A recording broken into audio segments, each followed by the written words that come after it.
I'd earlier been hinted that Augustana might be a good place to teach. My professor at Luther, who I worked under, he said, if you want to go and teach, and there's a good opportunity, I think, at Augustana. So I stopped in, walked in Dr. Stavick's office, and gee, I mean, I didn't need much more. He was, he sold me on the college, and he was pretty good at that. he was pretty good. And anyway, it took about 2 years then to finalize the thing, and then by that time I had finished my prelims and had my thesis well on the way. And about 1959, I think, is when I talked to you when you were division chairman about coming here, and that's. And then you joined the staff in 1960. 60, right.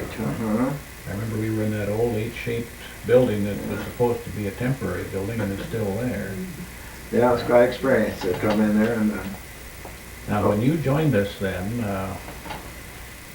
we had how many on the math staff? Yourself?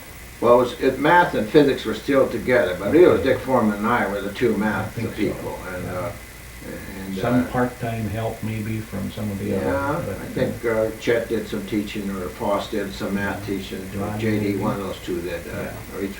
But generally it was just Dick and I. And then you became the chairman of the department, and the department grew tremendously and developed some stature at about that time. You finally retired at what time? Well, retired in 1983, so that's 5 years ago now. And then I kept on teaching 2 courses temporarily. Let's go back and talk a little bit more about Stavig. He was the president when you came. What were the arrangements you had with him? Tell us what your beginning salary was, for example, in 1960. Well, I looked at my initial letter of appointment, and it was 6,200, and 6,200. 6,200. And he put it in there. He says, "You should consider this as a calling from the Lord to," and I appreciate that very much. It meant a lot for me to have him say that to me. But this was a cut in salary from General Mills. No, it was about half of what I was making there. Yeah, right. I would imagine.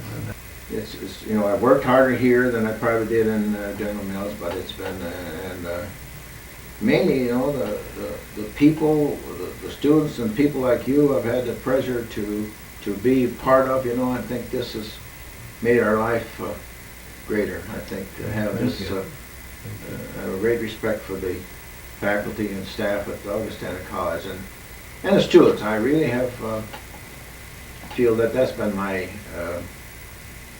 joy, really, is to work with such able and wonderful young people all these years. I really have been blessed. And I think all of us have. We've had an outstanding student body. They're gifted kids, and they're very serious kids.